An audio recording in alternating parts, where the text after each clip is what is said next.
In this Helldivers 2 video, we're going to be going over everything that you need to know about weapon customization. So this is a feature that is introduced at level 10. So once you're at that level, you're going to be able to start working on upgrading your primary weapons, being able to add attachments to them as well as camos. It's quite a good feature because it does make most of the weapons that do get customization features quite a bit better. So what we're going to be doing is we're going to be talking about everything that the feature entails, all the ins and outs of it. I'm going to be telling you the fastest way to level your weapons. And then lastly, I'm going to be giving you a list of all the best weapons to prioritize for weapon customization, because it does take a little while to level up your weapons and you don't want to waste time on a weapon that's not worth it. So anyways, we got a lot to talk about. Let's do it. All right, biggest question is, what is weapon customization? So first and foremost, I want to make this crystal clear up front. The collaboration weapons, such as the Halo ODST weapons and the Killzone weapons, are not upgradable, and you cannot add camos to these. They were very clear about this before they started dipping into this collaboration thing, is that none of these weapons are going to be able to be enhanced or changed in any way. The way they are is the way they are, and that's not going to change. So any future ones that we get in are going to operate very much the same. Decision by the devs, it's just what it is, but I just wanted to make that clear up front. Again, this feature unlocks at level 10, and you can add attachments to the majority of the weapons. They at least have scoping options, but a lot of them have more than that, and you can actually add foregrips, you can add different scoping options, you can add magazine options, whatever. There's quite a few different things you can do to weapons, but all of them pretty much have camos as well, and there's right now just a certain amount of camos. They're going to add more over time, but right now these are the camos that we have available. And eventually they are going to add weapon customization to at least the secondaries. And I do think they are going to do support weapons, but that's just my big pie in the sky wish. But they're at least going to add them to the majority of the secondary weapons, more specifically the ballistic ones.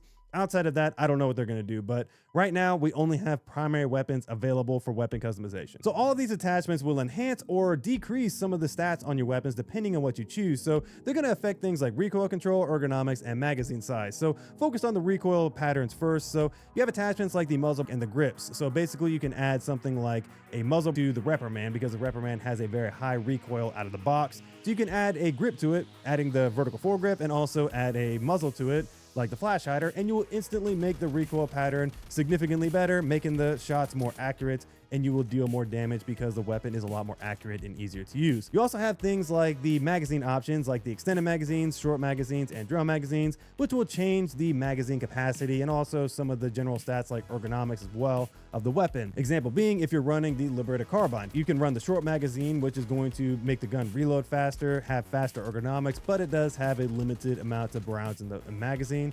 And then you also can run things like the extended magazine, which is by default the main magazine. It's middle of the road. You have good overall rounds in the magazine. You have good ergonomics, so on and so forth. Or you can have the drum magazine, which is going to decrease your overall ergonomics by quite a bit, but it will increase the capacity in the weapon by quite a bit, so that way you can have more rounds available when you're just shooting at any target. So it's kind of like you got to pick your poison. Do you want the gun to be more athletic, or do you want the gun to have a much higher overall capacity when you're shooting at any given time? So that's a give and take that you got to play with the magazines. And one of the bigger conversations you have to have when you're thinking about weapon customization is, how do you want to affect the ergonomics of the weapon, in my opinion? And there are a couple of different ways to do it. Obviously magazines, like I just spoke about, but we do have some attachments that specifically address ergonomics, make it either better or worse. Ergonomics is a simple concept to understand. So when you're in third person, for example, you're going to see a white dot and a white circle. The white dot is the center of the screen. That's not going to move. It's going to stay in the center of the screen. However, the white circle is going to be your true aim. So you're going to see the white circle is going to have a certain speed pattern when you're moving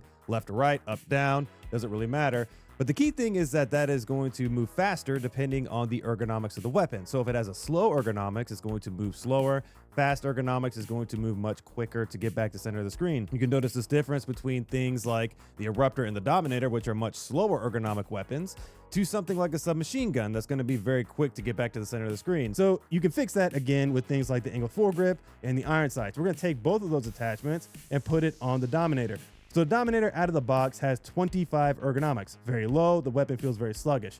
If you adjust it with the iron sights and the angled foregrip, you're immediately bumped up to 40 ergonomics, which makes the weapon absolutely insane. Then you can run something like the Peak Physique Armor passive and have 70 ergonomics on the Dominator. That's the power of weapon customization. It can take a weapon from feeling like a battle tank to feeling like an absolute snappy submachine gun type weapon. So if that wasn't good enough, we actually have some unique attachments for weapons like the scythe. So instead of the scythe having traditional magazine options, it's going to have heat sinks. So the heat sinks are going to be able to allow the scythe to be able to shoot for longer or dissipate heat faster. So the scythe works like this. You shoot it and it will shoot for a period of time, and if you let go of it before it overheats, it will have unlimited ammo.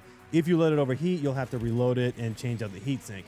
The high capacity heat sink, for example, is going to allow you to shoot this thing for significantly longer, basically doubles the time. Quite powerful, more DPS, more enemies on fire. Very, very good for the scythe. Makes it quite a bit of a better weapon overall. All right, so all that is great, but how do we level these weapons, and what is the fastest way to level these weapons? We're going to revisit this topic about attachments and things like that when we talk about the priority list for which weapons you need to level up first. But so first and foremost, you need to just play the highest difficulty in the game that you have available. If you have level 5 available, play it. 7 available, play it. 10 available, even better, play it. You're gonna get the most XP available. Basically, super summarized version of XP and how it works with the weapons. It doesn't matter how many kills you get or anything like that. As long as you complete the mission, you will gain XP for the weapon. So basically the XP that you earn for your character will also apply to your weapon. So if you earn 2000 XP, 2000 XP is going to be applied to your weapon. So super simple way to understand it.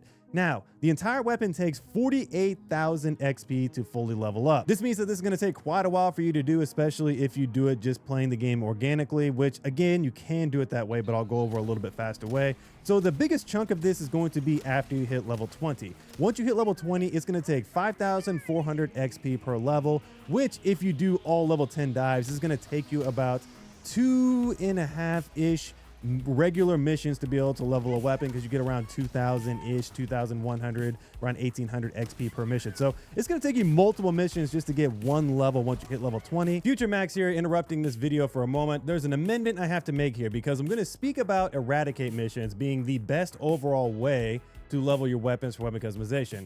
That still remains to be true. However, there's one thing to understand right now that is something that I found. I haven't really seen a lot of people talk about it, but eradicate missions are currently bugged. If you go do them, and I'm not sure what's going on here, but I've been doing level 10 eradicate specifically for a very long time to level weapons. I've got plenty of footage, and I went back because I thought it was crazy to look at this.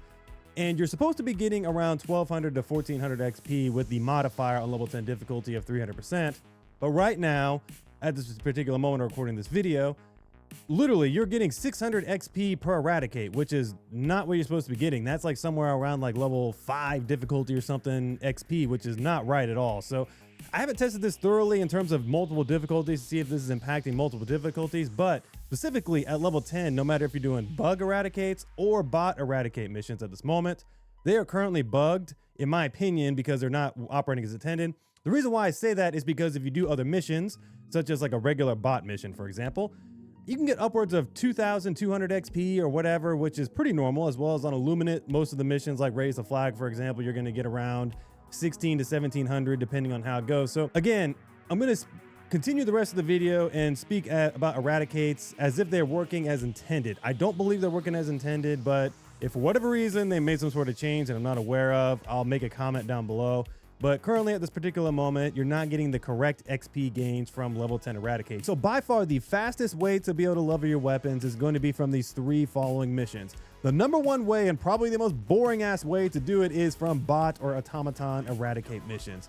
Now, the reason why these are so good is because they're so fast. You can get them done very, very quickly. You have 15 total minutes to get it done, but you can get it done way faster than that.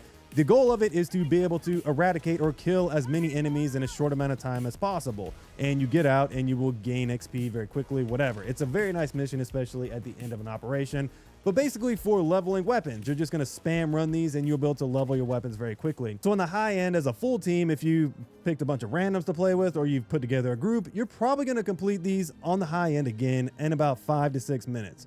But on the low end, you can get down to completing these in as little as 2 minutes. I'm going to go over how you can do that, because it's actually not too bad once you've unlocked a few warbonds and done a couple of things. But so how you can achieve this is really simple. You want things that are going to clear as quickly as possible. You want to run things like orbital laser, orbital napalm, 500 kg, eagle cluster bombs, 380, 120, whatever you have for mass clearing. That's what you want to be running to be able to clear these enemies as quickly as possible, because again, the goal is to reach a certain number and the mission is over. It doesn't matter how fast you get it, 1 minute, 2 minutes, whatever. Now you can also run sentries like the mortars. You can run rocket sentry, autocannon sentry, whatever. You can run emplacements. It doesn't matter. Whatever you have to use to clear as quickly as possible at your disposal, just use it. It's going to make the missions go much faster. Now, when you actually unlock the Servants of Freedom warbond, this is where you can get it down to around 2 to 3 minutes. It's quite insane how quickly you can get these missions done when you are running this particular loadout. So the main things that I bring in when I am going into Eradicates personally is I'm going to be bringing in the portable hell bomb and the seeker grenades. And I'm also going to be bringing in the supply pack to pair with the seeker grenades. So the hell bomb is going to be able to clear a ton of enemies if used well at once. So if you're running the portable hell bomb pack, you arm it, and get into a crowd of enemies. I've killed as many as over 100 plus with one hell bomb, which gets us more than 50 to 60% done with the mission right away, which is quite impactful if you learn how to time it and use it well. Then you can use the seeker grenades, which are basically drones that fly around. You pair this with an engineering armor passive, which gets you 2 more, and you run supply pack just to keep you refunded on these. You could just be throwing these around and they're going to multi-kill and overload the kill counter. And it's going to be quite effective because this is going to actually be able to finish that objective as quickly as possible. So when you get Servants of Freedom, the loadout that I particularly run is whatever primary I'm leveling up. I run Ultimatum, I run Seeker Grenades, I run Portable Hell Bomb, Supply Pack, I run the Rocket Sentry, and that's going to be able to destroy any Eradicate mission. In order to get this thing the fastest possible, you will need Servants of Freedom, but until you get Servants of Freedom, or if you don't want it right away, just get it when you want. But if you don't have it, anything that clears quickly, the worst case scenario is you're going to be completing these in about 5 to 6 minutes. But again, you're going to be earning in about 2 to 6 minutes around 13 to 1400 XP on the high end at level 10 difficulty, which is crazy. That's exactly how you do it. It's pretty boring, but it is very effective to level your weapons very, very quickly. I've leveled a weapon in as little as 3 hours. It's quite fast overall. Another mission type that's quite effective is going to be Illuminate Blitz missions. Now, Illuminate Blitz missions specifically are going to have much less ships that you need to destroy, because in Blitz missions, you need to destroy a certain amount of objectives like bug holes, automaton fabricators, or Illuminate warp ships. And once you destroy those, they will complete the mission. You can leave, whatever. So the idea is that you're going to destroy 5 ships, I believe. It's really nothing. So your team's going to split up. You're going to destroy 5 ships and complete as many side objectives as you can. You can complete this in as little as 3 minutes, but on a normal run, meaning that people are trying to complete side missions and things like that and maximize XP, you're probably looking at around 5 to 8 minutes on a completion. Now, to clear these things as quickly as possible, things like Orbital Laser, all the clearing things I talked about before, 380, 120s, Ultimatum if you have it, Thermites if you have them. Whatever you have to be able to clear these things quickly, because Thermites and Ultimatums can actually destroy the ships from the outside even when the shield's up. You just throw a Thermite on there or shoot an Ultimatum and it will destroy the ships.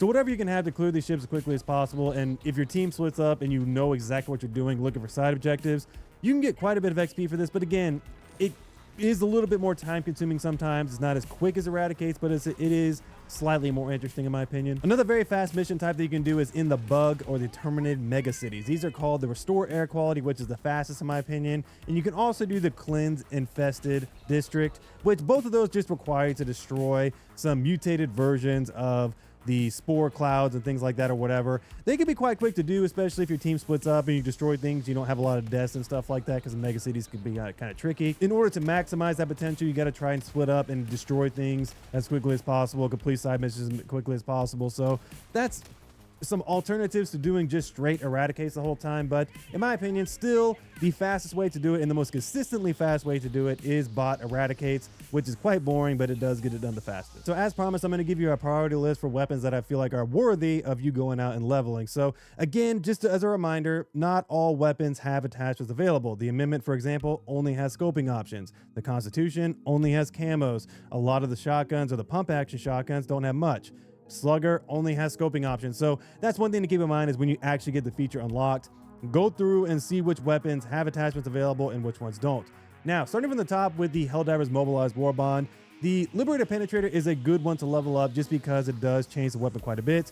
You can go with something like the Iron Sights, the Vertical Foregrip, Muzzle Brake, and the drum magazine, and this is going to make the weapon not only a laser beam, but it's going to give it a significant boost to its overall magazine capacity, bringing it up to 60. Makes this AR quite a bit better. I like it quite a bit. Another weapon to level up is going to be the breaker shotgun, because by default it actually doesn't have a drum magazine, so being able to get a drum magazine on this weapon is very impactful to make this weapon quite a bit better. I think it does come with the full choke if I'm not mistaken. No, it actually comes with no attachment, so getting the full choke is actually going to tighten up that pellet spread as well, and then getting the vertical foregrip is going to make it better. So weapon customization is great for the breaker shotgun because it makes it much more accurate and expands that magazine to make it much more usable. However, you can also run the short magazine, which I've found quite effective as well to get that faster reload for this thing, which feels quite nice as well. So in general, again, the breaker shotgun is a really good weapon to level up as well. Another weapon to level up is going to be the scythe. The scythe is actually significantly better once you get to around level 12. It's not much, maybe 13 at the most,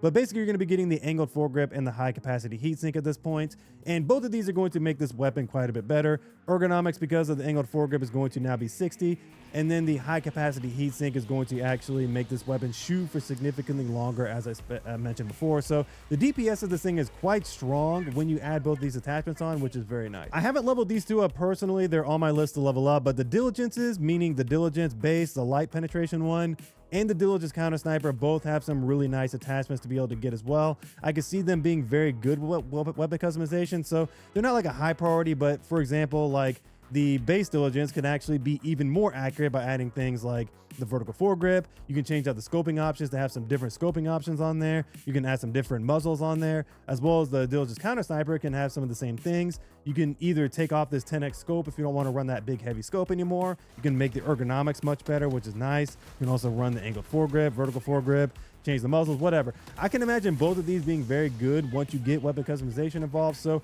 I would add those to your list at some point. All right, so taking a look at some of the premium warbond weapons that are going to be greatly impacted by weapon customization. So the first one is going to be the Eruptor. The Eruptor can actually have its ergonomics dramatically increased with weapon customization, because the thing about this thing is that we don't care about recoil. The recoil is ridiculous. It's 104 vertical recoil with these attachments, but we don't care about that because it's a bolt action weapon, meaning that the recoil is not going to matter. We're not trying to spam shoot this thing or anything like that. So you can run things like the iron sights and the angled foregrip to bring that ergonomics up to 35, which I'm telling you feels significantly better with this weapon, making it much easier to use, snap on your targets. It's very good for this weapon. You can run things like peak physique. It's GG. This weapon is really good with these particular attachments if you just want to run it just plain like this. Also from the same warbond is going to be the Adjudicator, which is the Democratic Detonation. I didn't mention that, but both of these weapons, the Eruptor and the Adjudicator, come from Democratic Detonation. But this one is a little bit lesser of a degree, in my opinion, not a top priority because you don't get magazine options, which is unfortunate. But the muzzle brake options, the underbarrel, and the scoping options are very impactful because you can actually enhance your ergonomics by quite a bit, bringing it up to 30, which is nice.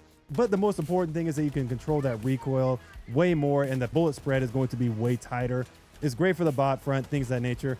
I like the Adjudicator being leveled up. It's not a high priority, but it is nice to have as well. From the Viper Commando's Warbond, the Liberator Carbine is an absolute beast and one of the things you need to level up first, because it's going to give you the drum magazine. The drum magazine is going to make this thing way better. Essentially, this becomes a mini stalwart. Has the same exact damage profile, durable damage, and all those things of the stalwart stratagem, which is great. And then now that we can add the drum magazine, this gives us 60 rounds in the magazine, which is really nice. As well as we have the compensator, the vertical foregrip, and even the 1.5x tube dot to be able to tighten up that recoil pattern, making the weapon basically a laser beam. This weapon is seriously way better with weapon customization. It's definitely one of my favorites in the game. We also have, as I mentioned before, the Reprimand. The Reprimand has a ridiculous recoil pattern before weapon customization, but if you add things on like the vertical foregrip and also even the compensator or any of these options really make it better. The recoil pattern is tightened up by so much, making this a much more effective weapon because it already has a massive damage profile of 125, which is really strong. But the biggest thing about it when you don't have weapon customization for this thing is that the bullets are kind of blooming everywhere. But with this, it actually makes them way more consistent. You're hitting your targets more with those high damage shots. It's really strong to get the Reprimand leveled up to be able to use those attachments. I also mentioned this before, but from the Steeled Veterans Warbond, if you have that Warbond, the Dominator is one that you need to level up because basically you're going to be able to run the angled foregrip and the iron sights. This is very similar to the Eruptor, where you're not going to be spam shooting this thing. If you use it more in a precise manner, you're going to get that increase to ergonomics, which is really nice to get 40 ergonomics with this thing. Much snappier. Run this with peak physique, you get 70 ergonomics. This weapon is quite a bit better and much more accurate, in my opinion, to shoot.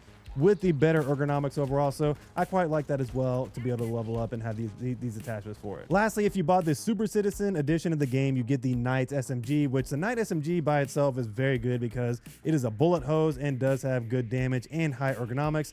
But weapon customization just makes it quite a bit better. You can run an extended magazine. More bullets is great. You get 70 bullets in the magazine, which is crazy. With the flash hider, muzzle brake, whatever, to be able to tighten up that recoil pattern.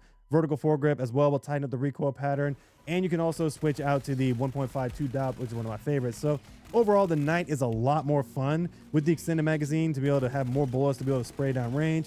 Knight is quite a good weapon on the bug front. Even the bot front is very good as well. So in general, the Knight is a good one to level up as well if you have the Super Citizen edition of the game. For all these weapons I just talked about just a second ago, I have full videos detailing everything you need to know about all these particular weapons, the attachments, how they work, how they fare against the factions, and all the things you need to know. So you can watch those at any time you want after this if you want to learn more about these weapons. But all right, that's my full thoughts on everything you need to know about weapon customization in Helldivers 2. Let me know what you guys think about this video down in the comments below. Make sure you like and subscribe for more content similar to this. But anyways, I'll catch you in the next video. Peace.